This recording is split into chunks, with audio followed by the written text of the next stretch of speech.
This is the Groove Guru podcast. My name is Windsor, and my guest today is drummer, writer, and video artist Simon Hanson. Simon has had a diverse career, which continues to develop. And Simon, you're currently drummer in English rock band Squeeze, and along the way, your touring performance and recording credits include work also with Death in Vegas, Grace Jones, Iggy Pop, Ozzy Osbourne, Rick Wakeman, Liam Gallagher, Ace of Base. Lots more. The Quireboys, wow. Hybrid. Wow. All of that. You know, it's amazing. You've also created albums of original music, many interesting music video projects, and have been featured in Rhythm and Modern Drummer magazine. Simon, thank you for being here today, and welcome to the Groove Guru podcast. I'm so delighted you invited me and honoured. Pleasure. And it's great to see you here. It's great to catch up. It's been a few years, and great to see you active with Squeeze again, and some past context. You know how we met. You know, when I started playing drums, I was still in Scotland. It was through Rhythm magazine, I believe. You had a column that I would see you in some of your output that way. And then a few years after that, I moved to England and became a pro myself. And then it was a few years ago at a Zildjian Day event in London, the Hard Rock Cafe, that I first got a chance to say, hey, there's you in person. Yeah. How's it going? And we've been friends ever since, although we don't see each other enough, which is, we've got to rectify that. Indeed. And, you know, definitely grateful for, you know, platforms such as this and social media for that connectivity factor, for real. As I said on the phone to you, I do watch you, not in a stalking type of way, or maybe it is a stalking type of way. Well, I sit outside your house, obviously. Well, of course, you know. So joining the queue and all that. But yeah. All good. So awesome. So Simon, how did you get started as a drummer then, and what were your inspirations? Well, yeah, I've got a brilliant story. I am colourblind, and I wanted to be a jet pilot, and I could see no other future for myself. And I started to learn to fly, and I went for a medical so I could go solo. And they said, no, mate, you are never going to be a pilot. I wanted to join the RAF. I thought they'd train me and I would fly jets, and then I would go on to do commercial. That I saw my life. And I walked out of the medical. I went, all right, then, rock star.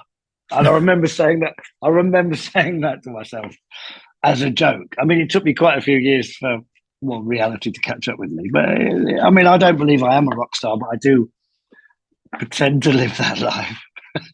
Cool. Don't we?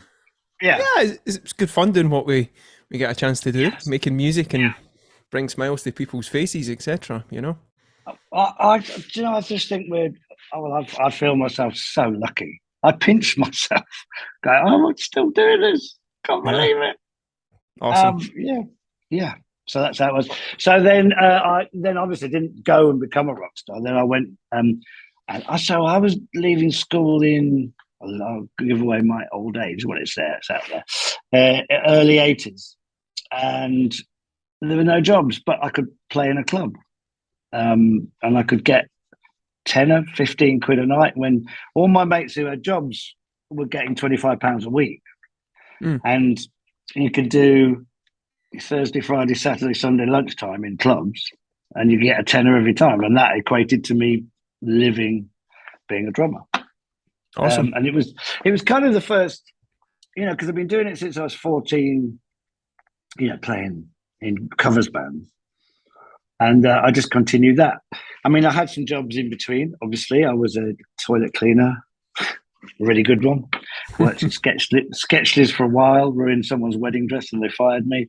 You know, I mean, I had to do drums. I think it became really serious late 20s when I was in London being a professional drummer, and I just said, you know, I became very dissatisfied. I pushed myself into situations where I could get jobs. And then I found out I actually wasn't probably as good as I thought I was in my head. So I sort of, when I was about 25, I sat down and said, right, I've got to learn how to play. So, you know, I had all the hubris of a kid, and I naturally could just play the drums, you know, probably not dissimilar to you. It was something I didn't really ever have lessons. Right. I had a really, really good coach, a guy called Nick Hallam. I just spent 2 days with him actually, and it was great to go back and visit. And what he was a local dude in my town, and I used, as he said yesterday, I used to go and set his kit up, but then I'd never get off it. Right. And he said he was so annoying, and he said, and then one day he couldn't do a gig, so I filled in, and it was sort of like that. But I remember one of the best thing, because I think he brought a bunch of albums around to my house. I'm 14 at home, and he said, "Right, learn to play like this, and I'll see you in 20 years." Was his kind of his thing, and what a great thing to do. One of the records we were talking about yesterday was Seconds Out, which is a Genesis live album, and it features obviously Phil Collins playing a little bit, but it's a drummer called Chester Thompson. Yes. And I think he was one of my, what a groovy. Can we swear on this? Yeah. Keep What a groovy motherfucker. Yeah, absolutely. I mean, that's classic. I know that album pretty well because there was a few years I was playing in a Genesis tribute. I know you were, yeah. And and that record, just magical sounding. There's something about that 70s Genesis era, late 70s, early 80s. It's just got, when you listen back to those live recordings and bootlegs and stuff, it's like, wow, such a vibe on it. And yeah, a great one. Well, I mean, I think Phil Collins during the 70s and early 80s was the most amazing drummer. He had this swing, which was hard to define. And anybody else that plays his music, it's really hard. And having like Weather Report's drummer come in and emulate that, how good was Chester Thompson to be able to do somebody else's playing and do it so well? And really faithful to a lot of those recordings, and again, a distinctly different feel that you had. Yes, a bit it didn't more matter though, did it? Straight. No, it worked. Yeah, absolutely, very much. So, I got to mention Phil Collins within 2 minutes of any podcast. Perfect. I'm out of the closet. We couldn't admit to liking Phil Collins for years, and I'm out of the closet. And now I tell people that I'm a Phil Collins fan, not as a singer, but as a drummer. Absolutely, I second that for sure. It wasn't until I was asked to do that. There was that Genesis project that I really checked out what Phil was doing, and it was like, wow, what an amazing musician. Just big boots to Phil. Yeah, he did. Yeah, he was so good, especially. Well, what's his name?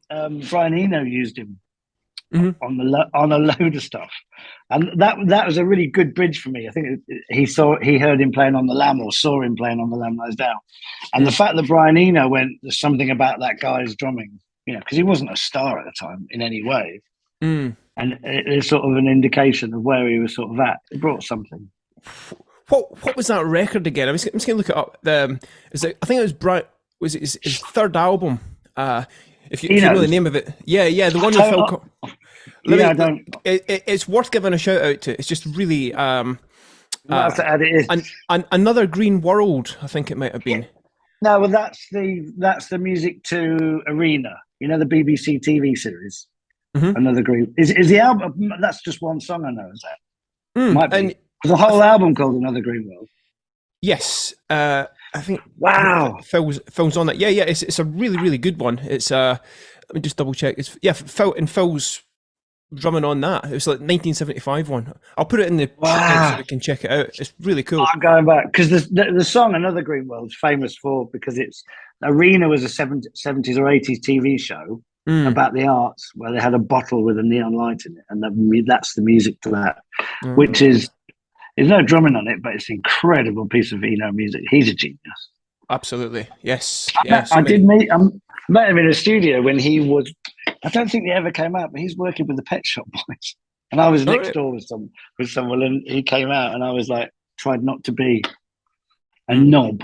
But it's like, it's fucking Brian Eno. Yeah. Oh my God. God, it's like time stopped and the background went out of focus. And I probably said something stupid. Well, such amazing music though. Just all that ambient music for airports, etc. Beautiful. So awesome. So what else were you listening to in your formative years? What were some of the other records that you had to learn and play like that in 20 years? Well, one of them was Into the Outdoor. Not the greatest Zeppelin album, but I liked it. And if you want to listen to some unbelievable drumming, you should play. I mean, obviously all the classic Zeppelin albums are there. I think Into the Outdoor is that very last album before John Bonham died, and it was done at ABBA's studio, and the production's really clear, and it's, you know, John Bonham was drumming "Fall in the Rain." Yes. You know, taking, you know, every time somebody says it's the Picaro shuffle, it's like, no, you know, I mean, because even, what's his name? Everybody who's ever been famous for that shuffle, it goes back. It Absolutely. was being done before. Is it Cozy Cole or something like that? It goes way, way back. It's not even Bernard's, is it? He's taken it from somebody else. And I mean, there's that history there, because even like Jeff Porcaro on his instructional like video DVD Starlex back in the day, you know, he credits that he didn't come up with it. It was Bernard and Bonham that he copied with it. And copied something. And have you heard the isolated drum track for that? Well, Bonham's. Yeah. Brilliant. Get on with it. Yeah. I urge every drummer to listen to that, because if you ever got nerves in the studio, have a listen to what John Bonham didn't have any fucking nerves. He was telling everyone, mate, it's just so. I'm not scared. I'm not scared anymore. Yeah. Yeah, amazing. And it's like, just from when he talks on that, I'll put a link to that in the notes for this. Please, but it's so good. It's like is this guy that it's like can't string two words together when he's counting the song off, but then as soon as he starts playing drums, it's like it just flows. Oh, we've got a guest. Hello. That's Scout. He'll be up here in a minute. Cool. Yeah, I mean, I suppose I found that really funny listening to that. I'd got it wrong, so hearing the isolated track for that was good. You know, it's so clever, and it's not even anyone else's version of it. It's definitely his version of it, isn't it?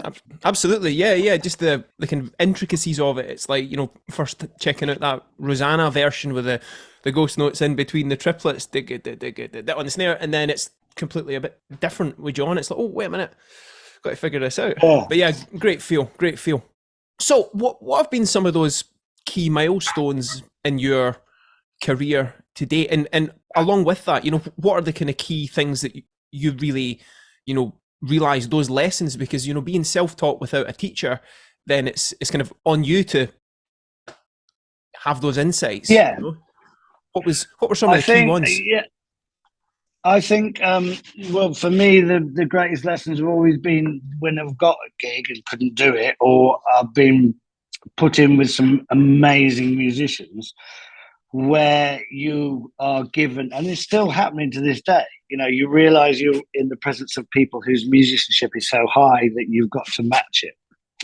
So my first on that would have been, I was lucky enough to join a band called The Aloof, who were not at all well known, but they were sort of DJs who were remixing people like U2 and Michael Jackson. So, you know, I was getting to sort of play on that sort of level of track. And what they expected in the early 90s of accuracy was kind of off the scale to what I thought accuracy was. Right. And I think, in what way? There's a brilliant, the Louvre had this producer called Jags Cooner, who to this day is just amazing. But you'd have a click, and your snares and your kicks had to be on it. And there was no movement allowed.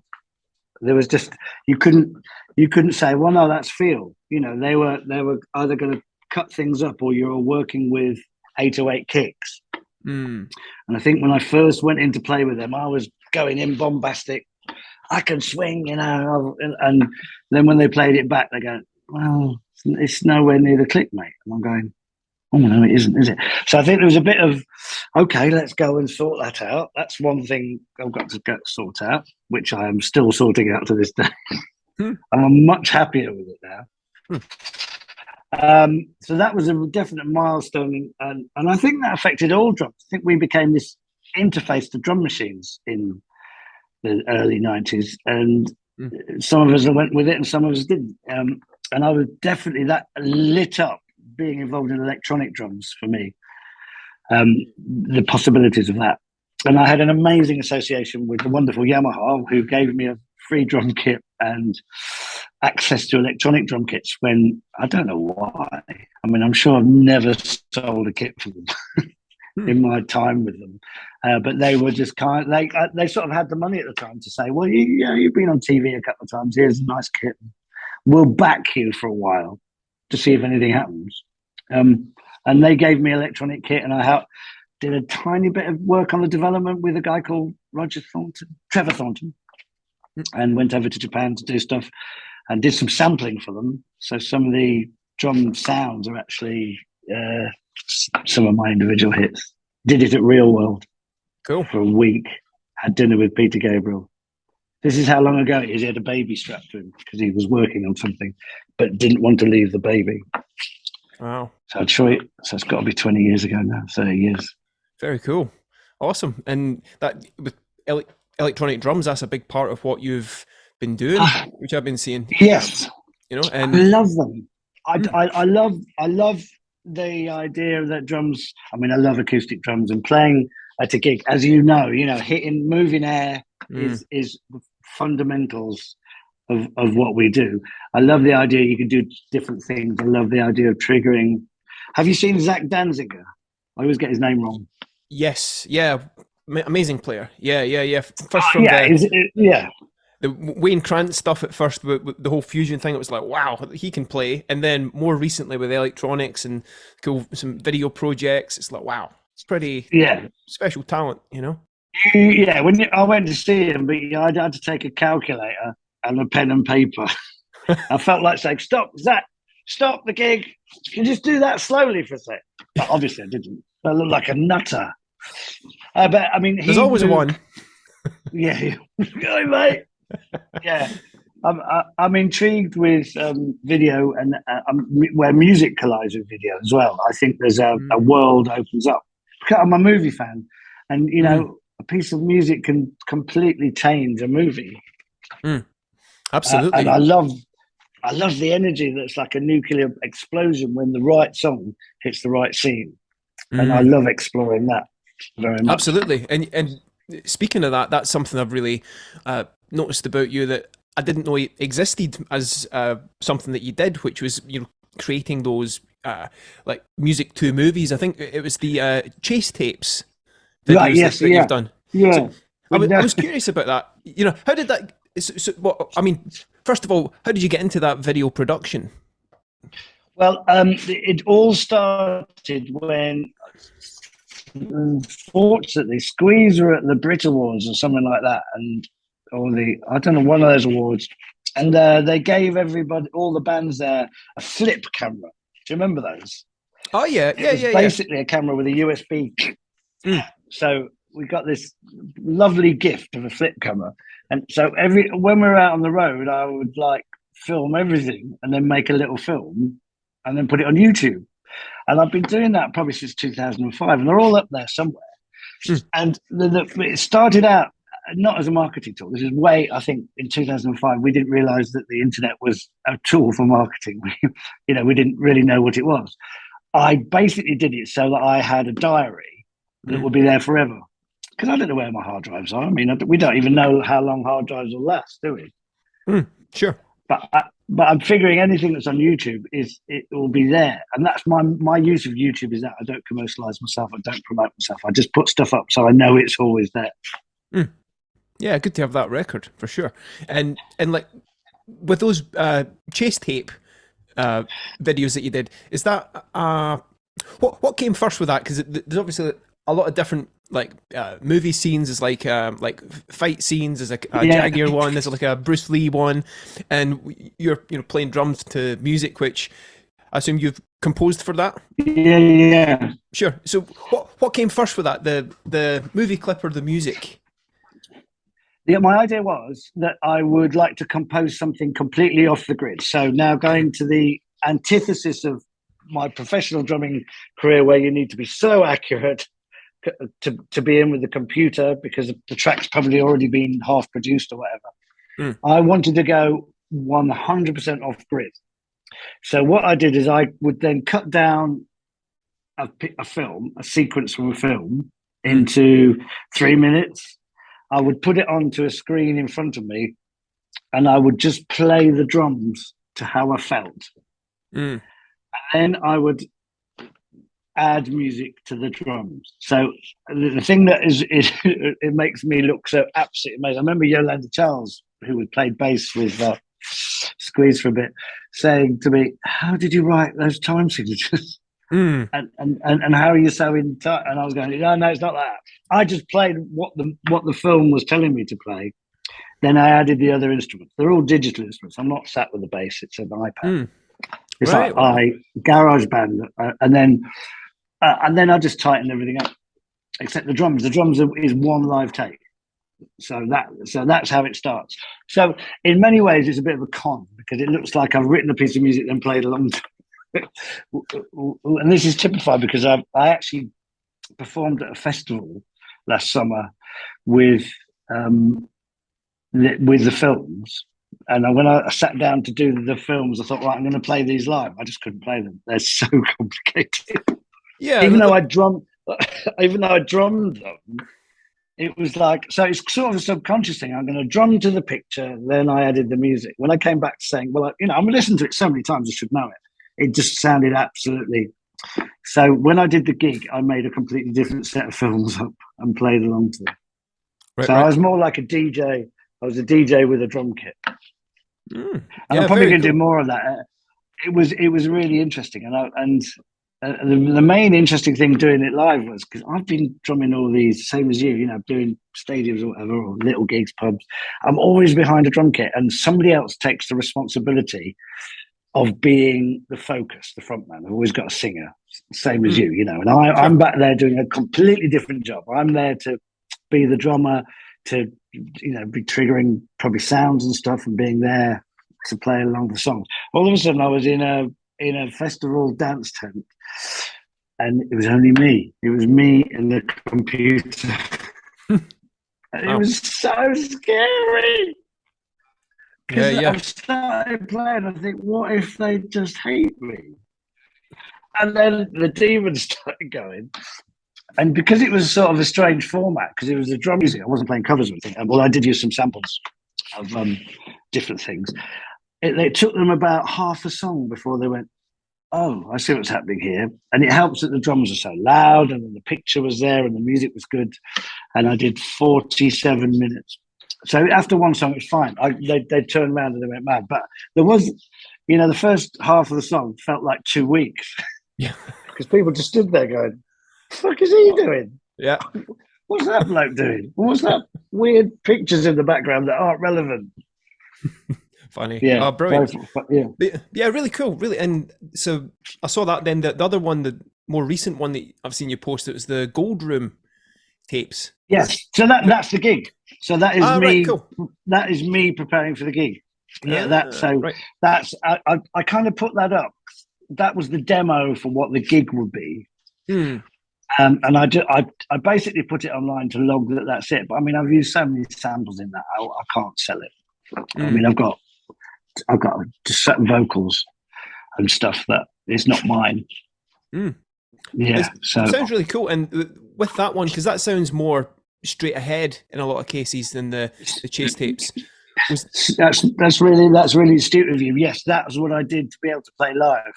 So the chase tapes is off grid. It's as close I'll ever get to jazz. It was just playing anything that I tried to say what the picture told me to play. I didn't really get all spiritual like that, but it was a creative point. I found it amazing. And some of the music, some turned out really good.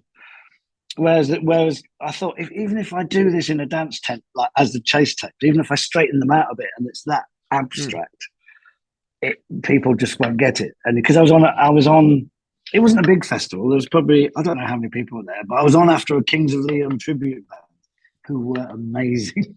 And it's like, oh my God, what? So the whole tent had gone mad. They were young kids and they were just so good. And then this old bloke with a drum kit and a projector. And it was like, what the fuck is he doing here? What's Grandad doing with his drums?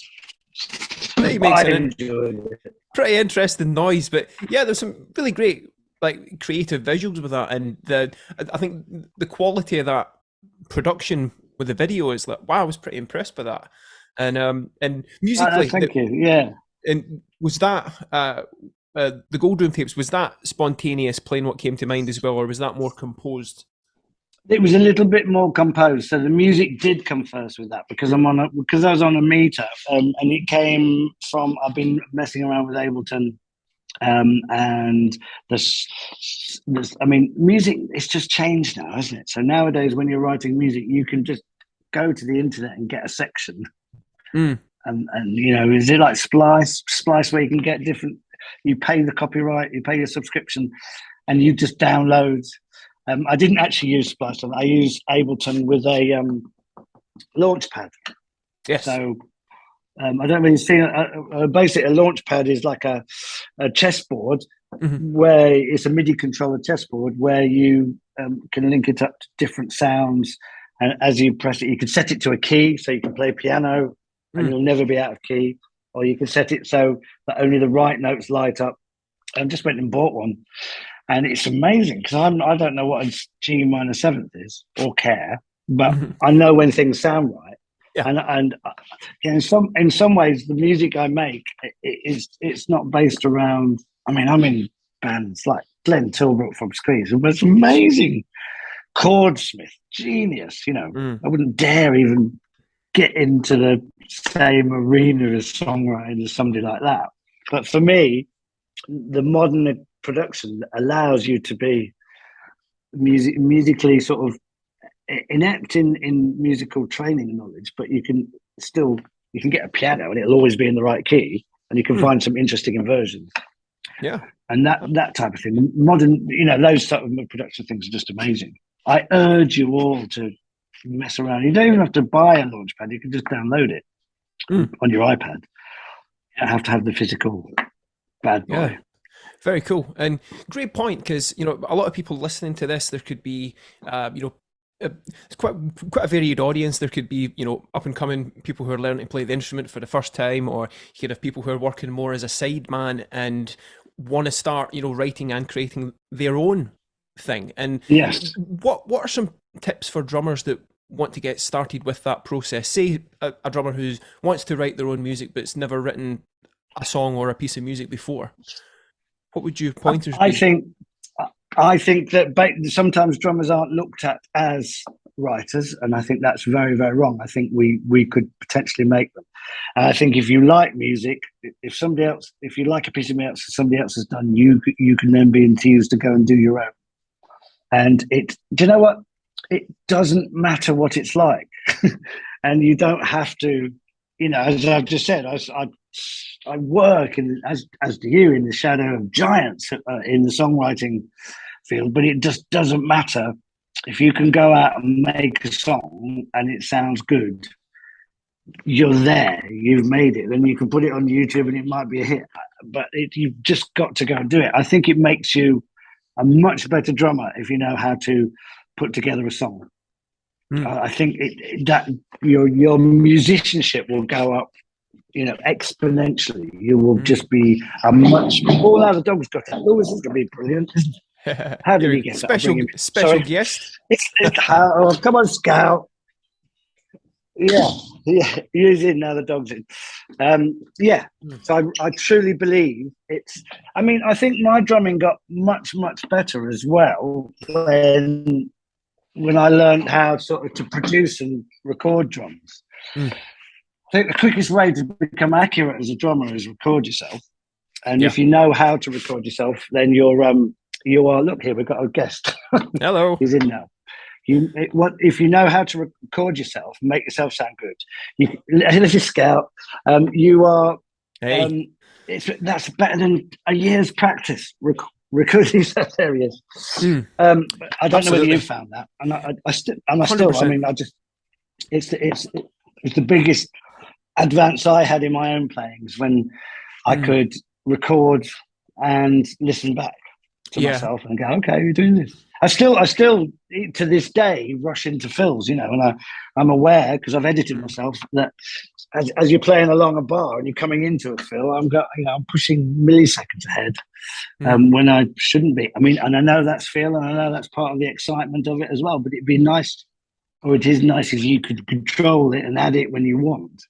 Absolutely. And I'm not saying that you should so train yourself with a metronome that you become an unfeeling drummer, but to have the control, say, okay, now I'm going to sit the snare back, but the bass drum's going to be on, things like that, like Simon Kirk, how he plays.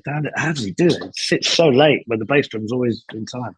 Yeah, great feel. Yeah. And 100%, yeah, that's probably been, and I was reflecting on this yesterday for something I was writing. It was, recording yourself play and just hearing back, like, with a bit of distance from yourself. And it always tells the truth, and it can work both ways. It's like, okay, that's working well, great. And it can be really good to, I've found, for a genuine sense of self-confidence, not ego, but just to know you're doing something right. Okay, that's working well. And then also it tells the truth of what's not working so well. And it does. Just learning to embrace that, because it was like what you were saying earlier on. It was that thing about, making mistakes or failure, or just embracing that, like realizing that without making mistakes and reflecting on it, we can't get better because we don't know what we're doing wrong. And just to look at that and just say, okay, what do I want it to be? It's key. Totally. I could not. Yeah, and it's not nice at the time if someone says, mate, you're not very good. But it's like, okay, there's a chap who died, a guy called Matthew Seligman I worked with. He was David Bowie's drummer at Live Aid. He was Thomas Dolby's drummer. I think he'd been in the Thompson Twins. I remember doing a session with him, and he was an odd character, and he would speak his mind, and he said, mate, you've got to work on your bass drum. You can't play it, And by this time, I'd been in bands who'd had hits, and I'd been on TV, and I was getting pretty much full of myself, doing all right, done some nice gigs, and it really, really hurt me. And then I went and practiced my bass drum until it, I sat in. I used to go and jam with Jeff Dunn, the real Jeff Dunn. And if you want to know how to play a bass drum, Jeff fucking Dunn can play a bass drum. He can play it like he's got a double when he has. Underrated drummer. He's not underrated. Actually, he's pretty well known and rated. Overrated drummer. Yeah, well, and you recommended like tracks. I'm not that familiar with Jeff's work. I've heard his name and seen him in like rhythm and things like that. But any recommended? Incognito was Incognito and Van Morrison Live, and also I don't know whether he played on the album, but he played a lot with Terence Trent D'Arby. And I wonder he's knocking around with 10cc now. I think, what an amazing drummer. I mean, this is a good one. So I got a job with the band, but they promised Jeff that he would do the album, and I was hurt that they didn't want me to do it. So I went, fuck it. So I went and sat with him while he was doing it, and we became friends. I swallowed my pride, probably reluctantly, and I went in and I sat with him while he recorded the album, and I took as much as I could, became friends. He so sweetly would come and jam with me. I'd book a room and say, look, I don't want to drum this. He didn't want to teach me, but he said, I will play with you for an hour. And he's a lovely, fucking amazing drummer. And I'm telling you how amazing I am, because if I'd gone, fuck you, I'm leaving the band if you don't let me do the album, with the confidence I thought I had, I wouldn't have learned quite so much. I think, and that was a tough lesson as well, because it wasn't anything I'd done wrong. I joined the band, we were doing some gigs, and they said, oh, by the way, Jeff's going to do the album. And it's like, well, why not me? You know I can play and all that. In fact, I did go and do some recording with I went to do some recording in Nashville with them, and they didn't use me. They wiped me for Richie Havens, the Little Feat drummer. And I was like, well, what was wrong with my playing? I've still got the tape of it, and it's like, it's fine. And then when the album came out, they'd wiped Richie Havens and put Eddie Bears on. So it was like, oh, okay. You had to come to terms with, there might have been some politics there. They wanted a named drummer. and then they wanted a different name drummer. So I mean, I got pushed. You know, it's a good lesson to learn, wasn't it? Absolutely. And you hit on a really pertinent point that, a lot of musicians, especially professionals, face, and it's that when you get criticism. So we've all had that, some kind of feedback, and, it can be destructive or constructive, but what's your approach to, taking that on? Well, I've got a brilliant approach. I don't really look at anything written on the internet. Because anybody who comments on the internet, I'm partly like, oh, you're commenting on stuff on the internet rather than I think that's the way. I don't really look at that. I don't know whether I find it valid. If somebody, I remember the first thing on the internet was I played on the Wakeman album. That's why I worked with Ozzy, and because they had loads of singers on that album. And somebody wrote in a review in Germany, Simon Hanson, who the fuck's that? Where was Simon Phillips that day? And I remember reading that going, probably couldn't afford him. Yeah. But what are you gonna do? Anybody comments on anything, it's like my favourite thing on this. I love a film called Local Hero. Oh, amazing! Great one. Well, being Scottish and all that, but Bill Forsyth and Dave Putnam. And I watched it the other day because it's on Channel 4, and then I went onto IMDb, which I love, and I looked at the trivia and all that. And then underneath it came like mistakes, and there's a bit in it where he goes, "They run over a rabbit." He says, "Should we not hit it with something hard?" And the American guy said, "We've just hit it with a 1.5-ton automobile." And somebody on IMDb said, "I think you'll find the Cortina Mark IV is a 2-ton automobile," or something like that. and I was thinking, this is one of the greatest films in the entire world. Somebody on the internet has sat down and worked out that they got the weight of the car wrong. That was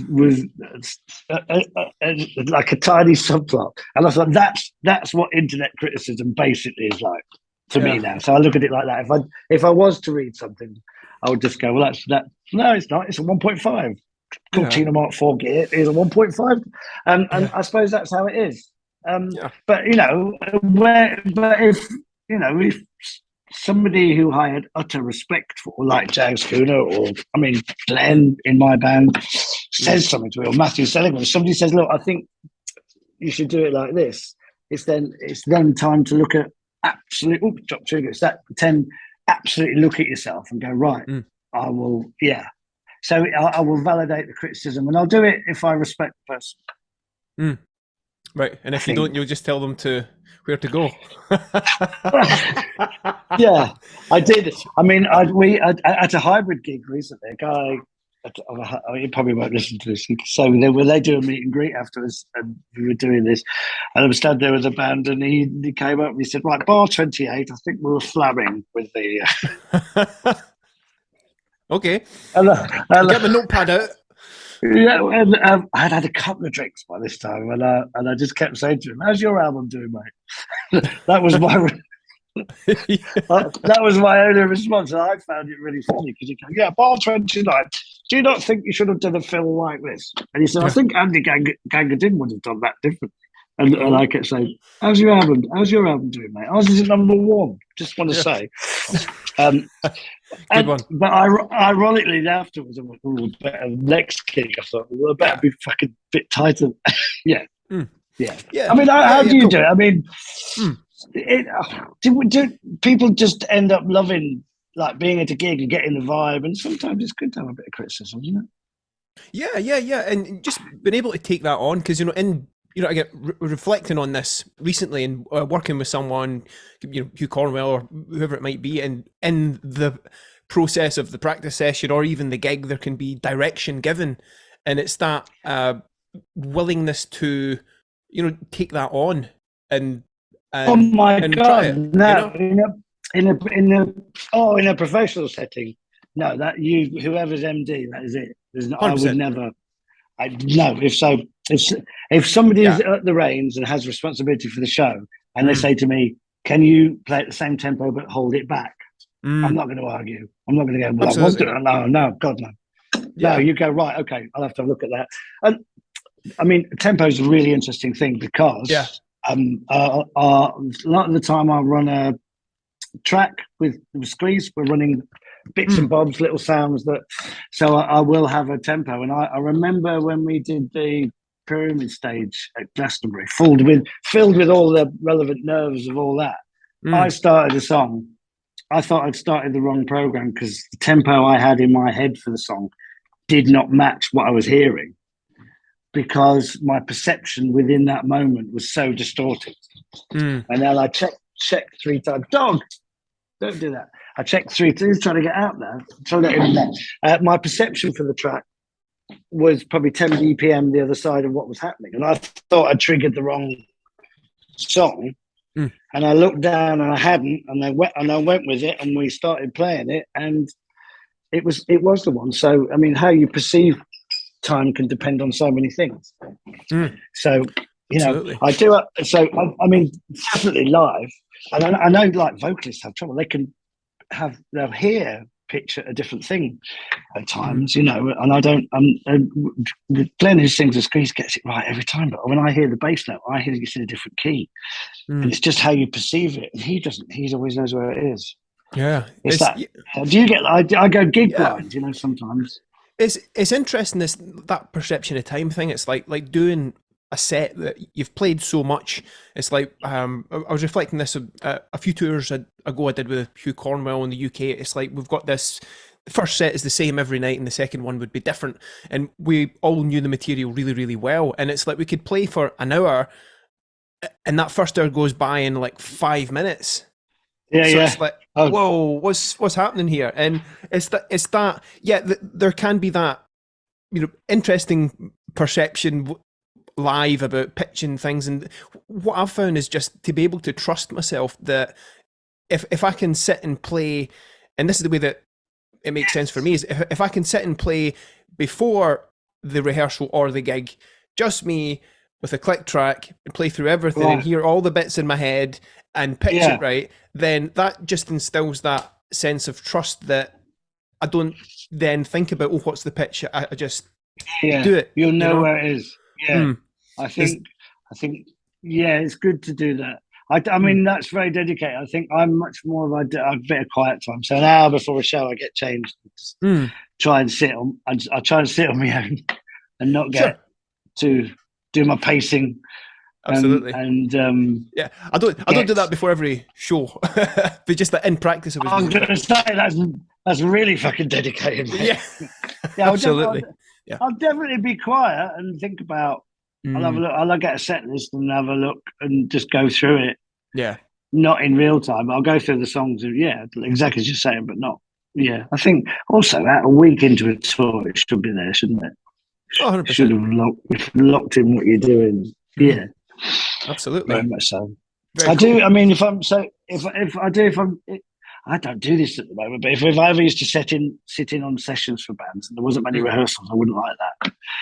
I really like to rehearse a lot. Some people don't or can't afford to, and it's just that's the time to get. I would get nervous and really I can't remember. I can't remember all the things I'm supposed to remember. You know, it's quite hard. How do you address that? The classic question, do you get nervous before you play or not much, or is that pretty much a thing of the past? I think it is about what you know is coming up. I think there's some situation. I mean, I felt the nerves at Glastonbury when we did it, and I didn't. But it wasn't just that gig. It was like that moment, you know, because I don't think Squeeze had ever done the pyramid stage before me. How did that gig come about for you? For me, Squeeze are managed by a brilliant lady called Suzanne Hunt, and she was a tour manager, and she was the tour manager with Aloof. I think she worked with Death in Vegas a bit. And she would bring, and she's also Glenn's partner, and she would bring Glenn along to shows, and he would come and sit, and we became friends, you know, without ever, at that time, Squeeze weren't really in existence. And Glenn did a solo album and I played on half of it. The other half, I think, was Ash. And we became friends during that. Then Glenn had a solo band called The Party with I can't remember who was in it. And then that stopped. Then he had a solo band called The Fluffers, which was now the band with Stephen Large and Lucy Shaw. Mm-hmm. And Stephen Large and I joined Squeeze in 2006, 2007, when they reformed properly. We'd done a couple of corporate shows before that, I think. Not, but when the band really reformed and we were invited, and it sort of went from there. So that was it. Awesome. It was quite a slow process, but still, I mean, I've never told them how much a fan I am. It's not, but I would be a fan to have your job. But it's like, I remember going down and said, "Can you learn a couple of songs?" I said I knew them when I was 11. Yeah, it's all right. You do it right now if you want. Yeah. And do you know what? We did a gig on last Saturday with Level 42 at a festival, and Pete was drumming. Amazing drummer. And he, there's a moment we said, we're fucking lucky to be with these, as a human. Sure. It's like there's those moments when you go, oh my God, these are the records that I bought. Mm-hmm. Yeah. And I mean, talking about a spiritual thing, I used to work at the Hammersmith Odeon. I had loads of jobs there, a bit of painting, stuff like that. And I used to practice on the stage. They call them dark days in the theatre, darling. So when there's no show, and I had a kit in a cupboard, and I used to put my kit in the middle of Hammersmith Odeon. It's not called that now. And I'd practice. And the manager let me, it's fine. There was nobody in when it was probably. And I'd sit there and I would practice with a squeeze tape. Well, loads of tapes, but I have headphones. We're talking about 1985, 1986 something. And then about, 10, 20 years later, I played with Squeeze on that stage. I mean, it's like, wow. So I'd obviously pretended in my head that I was with the tape, and then it actually came true, which is just bizarre. It's too freaky. Yeah, absolutely. I had that recently. I've experienced a bit of that. The best one recently, it was I was asked to do a few gigs with Wishbone Ash, and it was oh my God, love that. Wow. And it was, so basically the drummer was having a family and taking a step back, and I basically was offered to do the gig, and it was like, okay, we've got this one-off music legends show in Spain. It was the first show that the band had done since the lockdown, and so I was like, okay, I was asked to do it, so I had a couple of weeks to learn the tunes, and I had this thing that I would visualize, and I still do this, like if there's something I want to create, I visualize it, how it would feel to have that outcome done. And one of the things that I visualized was having done the gig in the venue, and I knew where the venue was, I knew what it looked like inside, and I would imagine like the end of the set, it's all went, great, we've all had a great time, and I visualized, taking a bow with the band at the end of it, and it was like, okay, and that was just part of my practice process, just something that I did to clarify the direction. And so it got to it, we had one rehearsal because they don't rehearse, and it was fine, and then we turned up and just did it. And the thing was, just before we went on stage, it was Andy, the main guitar player, he was like, okay, after we do Phoenix, their big epic 18-minute signature live tune, it's like, okay, after we do Phoenix, let's take a bow together. And it was like, wow, like I'd pictured that every day, and it had never been discussed until that point. And that thing is, it's been shown in a lot of like with sports people, visualization, because it's like that, when you have that feeling, it's like the body doesn't know the difference between imagination and real life. There's a kind of fine line at times, but yeah, that visualization. I can't agree with you more. I think Mark Mundese said this to me years ago about half your practice doesn't need to be with a kit. It can be on a bus.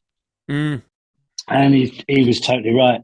And another trick I don't know where I learned it.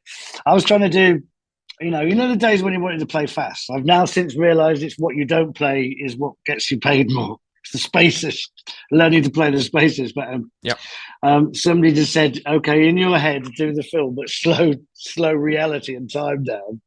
And you play the fill with the world slowed down, and then when you go and play it, you do it like this, and it was like, fuck, that works. I went from forcing my muscles to be faster to just do it in my head, and about a week later, I was playing at a gig, and I went, and I was like, wow, fuck, did that come from?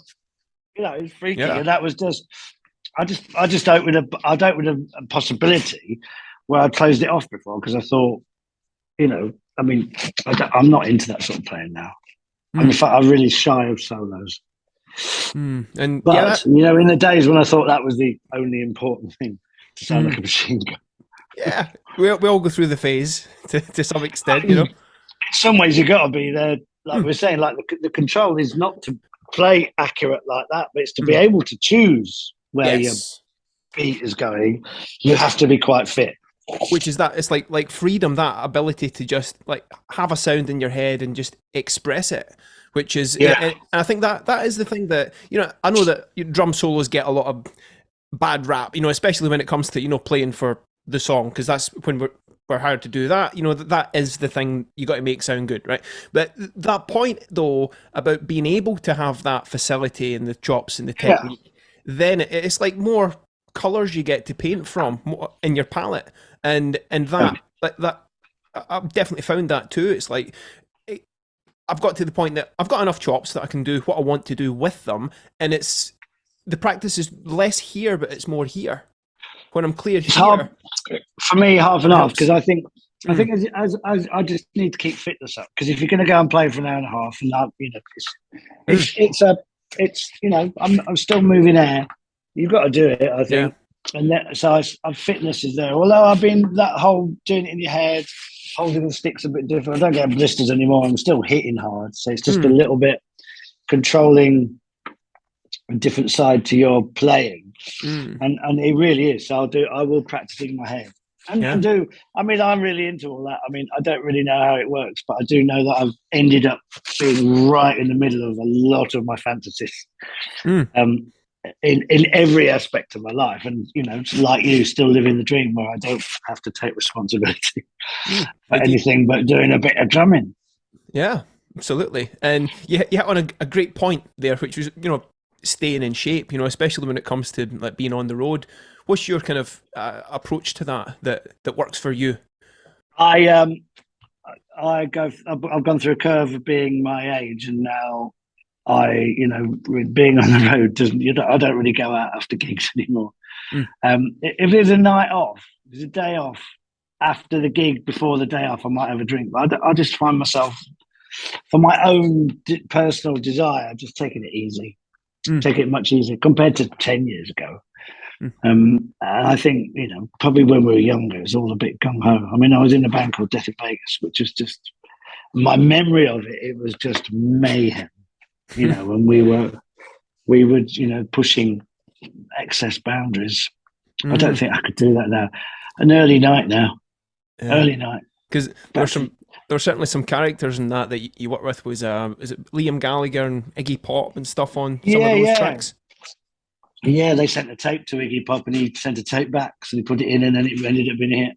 It was a really good. It was just like this Thursday night boys club that turned into something more. Actually, one half of them, we played at the Jubilee in Brockwell Park. Jubilation's called. We did this gig, and we were on before Madness, and we did the gig, and I got a text from Tim Holmes, who was one half of Death in Vegas, and it just said, "I live on the edge of Brockwell Park. Your snare drum is still too loud." Brilliant. I was like, I was so sweet of him to do. I haven't spoken to him for ages. That's so sweet. Yeah, to keep snare drum down. Yeah, absolutely. Yeah, amazing. Yeah. So, all good. So yeah, I'm checking the dog hadn't escaped. Lovely to chat. Yeah, absolutely. And so with Death in Vegas, that was one of the things that I read, that's when you got into electronic music, and that really influenced you from more just being a rock and roller to having that whole element to your playing as well. Was that right? I think there was just like I was in definitely with the Aloof before then, but it was an introduction to it. But there was a time when I think I was out in a French nightclub, and I didn't like house music, and I got it. You know, there was a moment in which I got in, I get house music. it's something clicked in me, and I to this day love dance music because it's not in a way it's like when the policeman watches the bill, he's going to go, well, that's not the Police and Criminal Evidence Act, is it?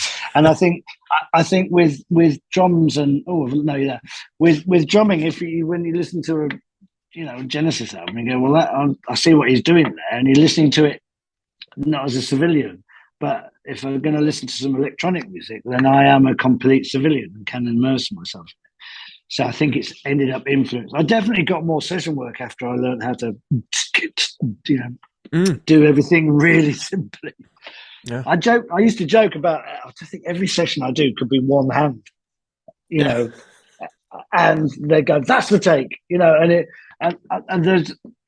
there's a massive amount of truth because, it's like, spent all this time practicing. Now you must endure my practice. Whereas a producer 9 times out of 10 just doesn't want it to get in the way of everything else. And I don't play jazz, and I can swing and I can emulate it, but I'm from Grimsby, so I'm never going to be a Latin. I can't even speak Latin, let alone play Latin. Absolutely, and just doing what is right for the music that comes to you, that's presented to you, and that big one, just what makes the song work. 99.9%, I remember being in the pub and this guy rang up and said, can you come down and play on the track? I forgot what the band. It might be the Boy Least Latitude. And I'd had a couple of drinks. I went, yeah, I'm a drummer. He said, I said, I've got to be honest with you, mate. I only can play 2 beats. One of them's Billie Jean and the other one isn't, right? Just as a sort of a joke. And he just said to me, what time could you be here? Brilliant. It was like, yeah. And it sort of boils down to that, doesn't it? You put yourself through the technical stuff, but it's very, very, very not likely you're going to use it. But it's good occasionally. It's nice occasionally, even a squeeze on this to go. Yeah. So it's here. One of your other projects that you're pretty excited about, when I was speaking with you on the phone the other day, which has got some of the most amazing video production I've seen in quite a while, is Hybrid. Can you talk about Hybrid? Oh, I so love those guys. They just make the most in-depth music, and their passion and detail for everything is so deep. So they basically started as DJs, and then Mike still does little bit of that. I don't know, they just have this ethic about being able to make all the music, and they do quite a bit of soundtrack work. So they are they work on films, and they get directly commissioned to do that, as long as putting out music. But even when we do shows, the visuals are a member of the band. I mean, Death in Vegas was a bit like that. They used to have no lights on the band, and we used to have projectors. We had a guy with 2 projectors, and one had a bit of card over, and he'd like do that. Then somebody would change a spool, and one would go, and it was just actual physical. Nowadays, obviously, the technology has advanced so much that there's different things going on. But the Hybrid, the film is a member of the band, it's 5th member of the band. Oh, they are so lovely. Well, all my bands are. I'm lucky. Just feel like lucky. And the way Mike approaches music is just, I don't know what to say. I'm gushing. I don't know what to say about them, apart from they're brilliant. And they have a studio in a barn, and they keep loads of animals, and we go up and work, and we stay in the barn, and there's all the animals and the kids, and they're so inclusive. And they've got a jacuzzi, and then I go walk in the countryside, and then I do some drumming. I mean, lockdown was weird, had to do a lot of the drumming here, but we're just starting to get back into going up to the barn. I don't know what the studio's called, but and it's just, it's a really, really nice sort of B family. I mean, their main work is in film, so they don't do that many shows. And I feel honoured to be invited into their fold. They're definitely, just check all their music out. I mean, they've had quite a long career. Cool. I'll put some links. Any highlights you'd recommend as a great starting point for people? Black Halo, the last record. It's just brilliant. I did the work Mike put into it. I mean, the drumming it's not all me. I mean, there's program stuff because that's what the song needed, and God, it's what the song needed. There's times when the last thing it wants is a drummer, and then there's time when there needs to be a drummer, and then there's time when we're mixed in together. And Mark, he's one of the great. Listen to it as drummers because he's so good. He'll take one of my beats, and it comes back, and it's still exactly the same playing, but it's like knocks your head off. You go, wow, brilliant! How did you do that, mate? Compression, I bet. Yeah, hybrid. Awesome. Mike and Lottie Truman. They're really good. Cool. We'll put some links and in the notes. Squeeze did an album called Spot the Difference where they re-recorded all this stuff, like a lot of bands. And I got to work on that. And I got to I got to replay all Gilson's parts. And it was just so wonderful to take them to bits and have to, because a lot of the shows I hadn't actually been playing exactly what they played. And to learn them, that was good. I mean, Gilson, what a drummer. What an inventive drummer. Yeah, just listening to it was a Cool for Cats the other day. The classic one, but on that it was like, wow, there's actually some more involved stuff on that. Yeah, middle bit. Yeah, middle bit is so complicated. Yeah, it is. It's great player. And again, I was going to say another thing. Just when Simon's with his beautiful dog at the moment, is that talking of other things that you've played on and created. You've also got your own solo albums too, so I'll put some links to those. Yes. Oh, please do. Yeah, I had so much fun making my first record. It was called Songs from the Silver Box, and I made it. It was like the experimental. I made it in my bedroom with a laptop, so that's why it's called that. It's called Songs from the Silver Box because it was on. I think as like Logic became cheaper and accessible, and microphones did, and then I thought I could do this, and it was a really good experiment. I loved doing it, and I mean I sold quite a few copies. I mean I didn't even put it in the charts. I made physical copies with a book and posted them out, and it was like yes. It was a lot of work, but it was a good thing to do for I sing a little bit with Squeeze. I don't consider myself to be a singer, and given enough time, I can reenact a vocal part for a record. I mean, nowadays, Logic's you can sing anything, and you can tune yourself, and you don't know it's tuned. You can tune it. You can tune it with, with swirling up and down, so it doesn't sound like auto-tune. It's not like Lego anymore. Yeah. But cool. I mean. I don't think. I think it's a great thing to do as a drummer because you'll only learn. It's made me appreciate other instrument players and playing live, appreciating them. And I tried to play. I did a second solo album. It's more of a lockdown album, and it was a collection of stuff I'd just been doing on lockdown.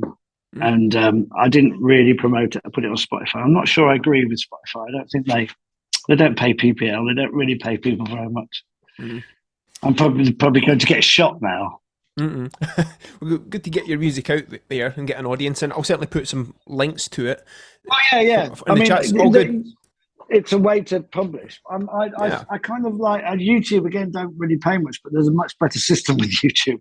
So I watch music on YouTube, and I know you do get paid by YouTube. It's not. You've got to be up there in the high numbers, but they do actually pay artists, not as much as they should, but it's not as little as Spotify. Right. Oh God, that'll be me. I'll be banned from music now. No, it'll be all right. So, what are you working on these days? What are you working on these days, Simon? So I'm working on kind of a new project. I'd like to do the drum triggering thing where the drums interact with the film. So the basic way I would like to put it, I will be like a puppeteer, but certain drums would trigger certain movements. I'm working on that.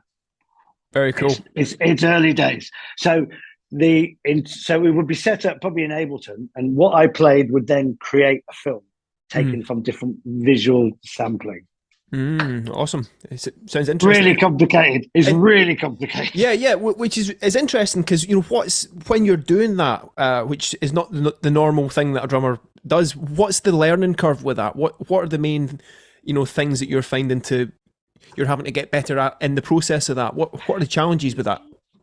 Windsor, that's the most amazing question because if you can't really sit down and say to yourself, right, I'm going to learn Ableton today. Pointless. What you need to do is go, I want Ableton to do this, and I'm going to fucking make it do it. That's the learning process. You can't reverse engineer it like that. You can't go, no, I'm good at Ableton, or now I'm good at Logic, or I'm good at Final Cut Pro. You've got to go. It's the same. I've got this song in my head. It's got to come out of those speakers. How am I going to do it? Well, because of YouTube, I'm still using YouTube. Sidechain compression. How do I make the bass drum make the vocal louder? God. And there's some guy in South America going, I'll fucking show you how to do sound. And I love all that. I'm subscribing and liking, and he's showing me how to do sidechain compression. What a wonderful world. It's amazing. There. How to fill in the blank. YouTube's got the answer. Yeah. It's straight with everything. I was trying to put a bulb in my car. I had to go to Hanson's again. And I just, how do I do it? First of all, how do I open the bonnet was the first YouTube. Brilliant. It was but definitely. So, create it. Sometimes probably the same. The ideas in my head have just got to come out. Otherwise I'll go bonkers. And the video stuff's been great for that. Because music's one thing, and then the film ideas gave me the chance to do that, and to keep it going on. And I haven't got it right yet, but imagine the drums would be triggering a pool of video clips that change all the time depending on velocity. So then you make the film from the drumming. So I record myself drumming, and as every hit triggers, some kind of story unfolds. Might be abstract. I like abstract. Very cool. Yes, I like. Yeah. And I've been doing I've been exploring NFTs, which are non-fungible tokens, which potentially could be the future of copyrighting music. I'm not sure. There's lots of questions about whether they're ecologically sound, whether their carbon footprint's too high, but it's basically putting a piece of intellectual property on the blockchain. So you can be the only owner. Absolutely, leading edge. Be one owner. Yeah. You're leading edge. You're going into some territory that not every drummer's doing, which is a pretty unique thing to hear. Really interesting. Wouldn't it? There could be an answer to obviously when you think about it. I could sell you a piece of music, and obviously the Mona Lisa you can go to Google and download it and print it out. I can have the Mona Lisa here. Yep. And it's not the Mona Lisa, but I could make a piece of music or film or picture, and I could say to a fan, if you want to own this, you can be the actual owner of the code, which gives you 100% ownership of the copyright or whatever, or no copyright, but you are the owner of it. And that's really exciting for the future of music because we musicians aren't really being paid for their intellectual property anymore. They're being paid for their time to do a gig, and they're getting a small cut of their spread on the internet. There's still, even the people who own billions of plays are not getting really what they should be getting in true form. Somebody else is getting a great deal more. So maybe this can be addressed in blockchain. I don't know. But when you say you're leading edge, I don't really understand what blockchain is anymore. Well, just going into that new territory, and it's again, it is a key thing, and there's that, and this relates to that learning curve with the video question. It's like it's like having that outcome of what you want to do. I want this noise to come through the speakers, but not knowing how you're going to do that and proceeding anyway, and it's that being able to kind of just deal with that uncertainty of it. That's like where the magic happens. That's the space, It really is. But in this year, my brilliant daughter, I don't talk about family stuff too much, but my brilliant daughter just made a film at school, and I took my Final Cut computer round to her, and her learning curve on it was mine times a million quicker. Wow. So it's she needed to make a film. She didn't know how to use Final Cut. She made a film somehow, and she used YouTube. And I think, I mean, that I'm just saying to everyone, just go out there and start doing, something else. Just start being creative. Yeah. I you know, after lockdown, I went to see the comedian Arthur Smith in the village hall near me, doing his show for old people, and I sat there going. I mean, he's very, very funny, but hearing somebody perform something they'd created from nothing was like this culture was back, which we missed. You know, going to see you in a band, whatever band it is, if somebody performing something is just so important. And we need to keep that going, and creativity is just why we're here. We're not just musicians doing a job, playing a beat. There's a bigger energy coming out of us, you know. Yeah, it's like we're made to create.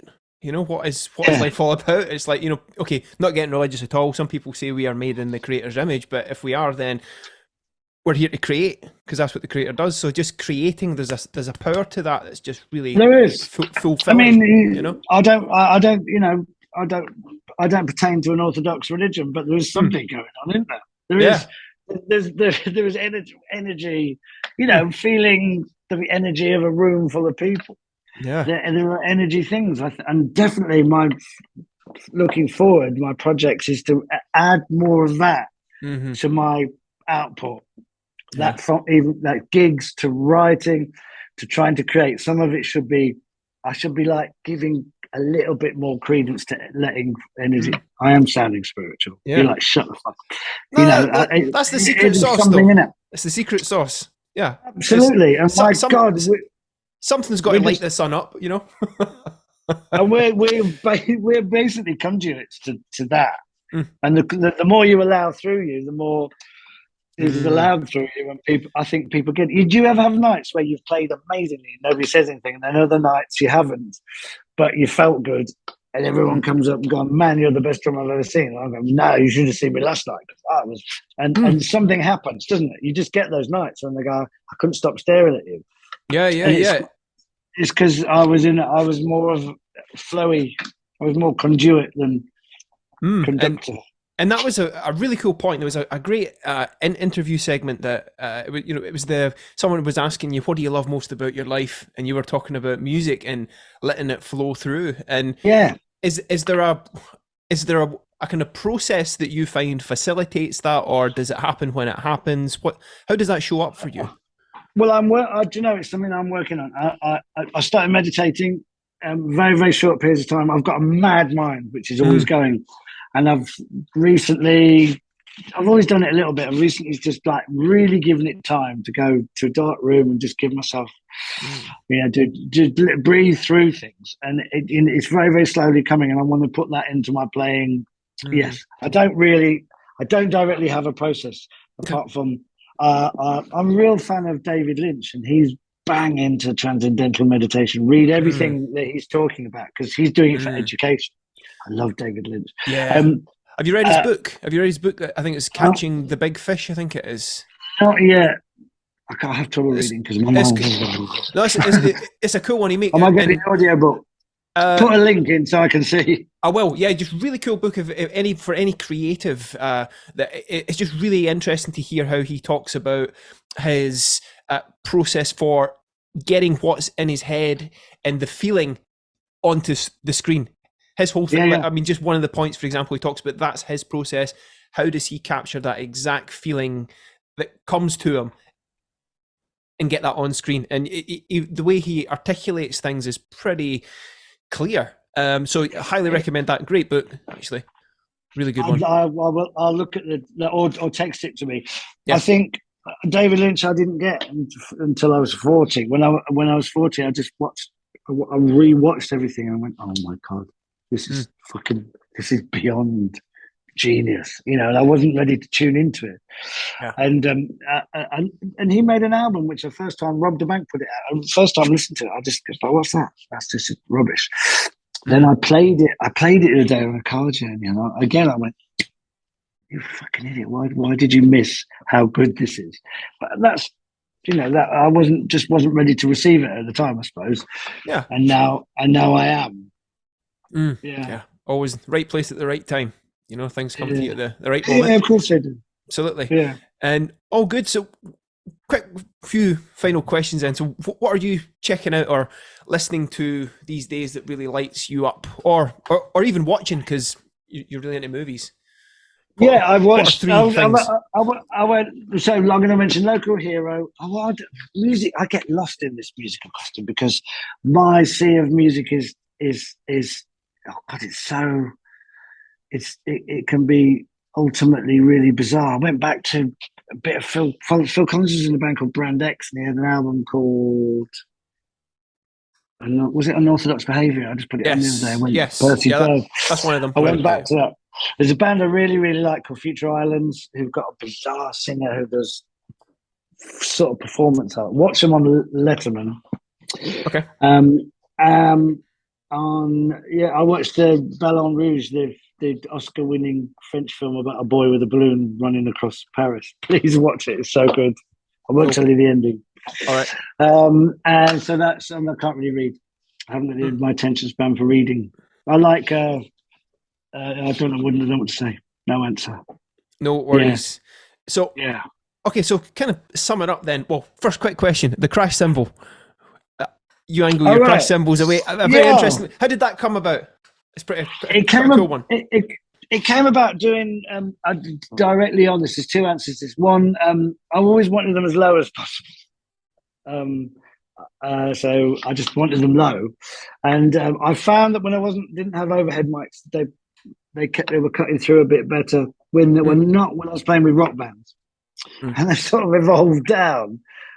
And they've look ridiculous now, but I really like the way they are. To get them really, really low, I might get some higher ones on top of them. I just like them. I like it all really low.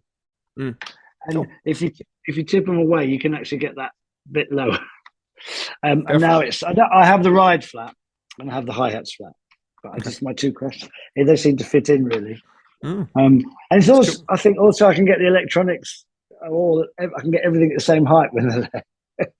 Perfect. It's silly. Everybody does. You ever set your cymbals at work? Yeah. I haven't tried it. I'll have a look into it. And the girls, it was funny how it evolved. I do remember it. I couldn't hear when everyone's guitars are going and rock bands. I thought I'd try it one night to see if the sound pushed out, and maybe it doesn't. I think it does. Although with Squeeze now, I've been in a sound Perspex thing, and that's basically because I'm behind. My snare drum was affecting Glenn's vocal mic. That's all it is. And obviously, vocals are the loudest thing. Yeah, because the source is quiet, but it needs to be the loudest thing, and the snare drums needs to be the loudest thing, but the source is so loud in comparison. Absolutely, that's a great lesson. And it's made a difference. I love my in-ear monitors with a Perspex thing because I'm sort of boxed a little bit. It's a little bit weird when the lights come on, all you can see is yourself. I like it. No, it's really because sometimes when the lights come round, everything's blocked out. All you see is a reflection of you. Yeah. Oh, what? Fucking idiot. Who's he? What's he doing here? Ooh. You're not fat, isn't he? Oh, it's funny. We did the point in. It's so funny. Like, everyone was laughing. We did the point in Dublin. It's called the 3 Arena now. We've got these screens. They're 100 foot tall, and the cameraman kept trying to focus on my sticks for bits, But all it did was just film my stomach. And when you sit down as a drummer, it pronounces your stomach, It does. And I'm playing away, and I can see this fucking massive stomach in a waistcoat hanging over a trouser, and you're playing. Oh, why is he pointing? Why there? Why there? And then it gets in your head, doesn't it? And your head starts going. What are you doing? You're just looking at yourself. He said, "Yeah, but you look fat, don't you, mate?" I'm not fat. I'm not. Brilliant. You know that loop you get in your head. Yeah. It's like, I was like, "Fuck off, cameraman!" Yeah, exactly. Show my face. Go and film him. Film him. Film him. He's thin. Sat there like that. I can't hold my tummy in. Exactly. We've got a groove to play and all. Amazing. 50-foot stomach. And you can just see out the corner of your eye as well. It's like, oh, so funny. On the for all to see. Yes. Just nobody's looking at your sticks. You're looking at his stomach, aren't they? Exactly. I had that the other day. It was like Rewind Festival in Scotland, and because when I play drums in bare feet, right? And and then it was like me on the screen with these massive bare feet, about 5 times, 5 times the size of people's head, you know. And they'll just do that, won't they? They'll just they'll show. I quite like playing barefoot. That's an interesting point. I have done that in the past. It's really good, isn't it? You get a feel for. You can get a feel for not hitting the bass drum too hard. Yeah, it's just that sensory acuity. I mean, because you don't play drums with gloves on. Well, some people, do for the kind of protecting from blisters. But apart from that, I don't play drums with gloves on. So why would I wear gloves on my feet? It works. It's really helped that. I found that coordination between the snare and the bass drum thing, like tons. So it's really practical. It's not just a hippie tree hugger thing, No, and I do remember, because you're sort of burying yourself some of the vibrations, aren't you? I mean, I don't use a thumper. I've got a sub. I love the sub, and I have the bass kick, the bass player, the kick, and the toms in the sub, and the rest in ears. And it's nice to feel. You can actually feel. I can feel the riser moving, and I suppose you're desensitizing yourself. Yeah. Brilliant. You desensitize yourself. Absolutely. Oh, what a lovely afternoon chatting. Yeah, very, very cool. Very, very cool. And so just before we go then, so are there any 3 kind of, key principles, fundamentals, teachings that you have found have really impacted you that you want to give a shout out to for whoever's listening? Drumming or just life? What do you want? Both. Drumming and life, because there's more to you than just drum, Simon. I think there's more to us all. I think we have covered it all. Music should be fun, and we're doing fun. We're selling. We're trying to entertain people. It is show business, and I think everything remaining fun is one thing. In life, I think strictly. I think not strictly come dancing. I think you can choose to be happy if you want. And I know some people are in positions where it's not an option, but I still think there's a way of finding around to it.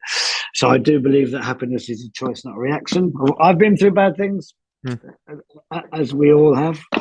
That's drumming, life, I don't know, pet food, I don't know what else I talk about. No worries.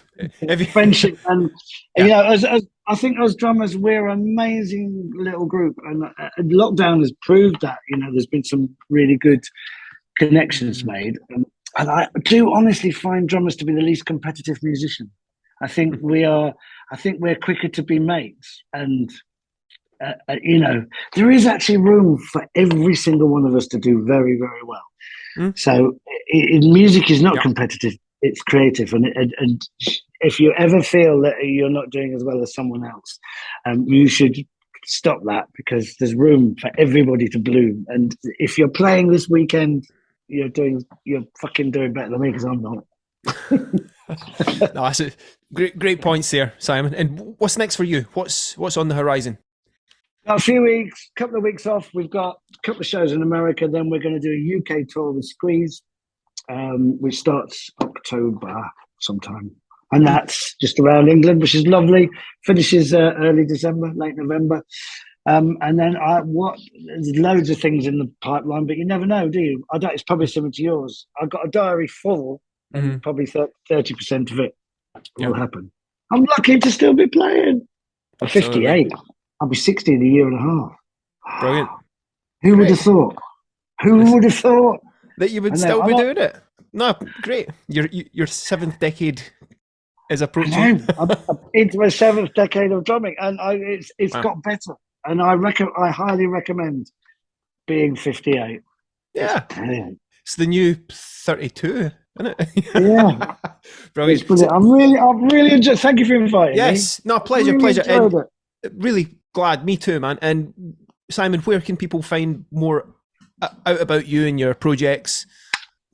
Tell us. simonhanson.co.uk, or just Google me. Oh God! I said. or Oh, wanker! or duck duck go you or whatever. Yeah, go duck go me. Yeah. It's duck go there. All right. Do you know what? Yeah, I've got loads of stuff out there. I'm not selling anything. There's no gift shop with me. It's all out there. I put stuff up. My stuff's on Spotify. It's on YouTube. I for everyone to consume. I haven't got anything to sell apart from if you want to, come to a show where I'll be playing. If you do come to a show, come and say hello. I'm so approachable. I really am. And that just email me and anything.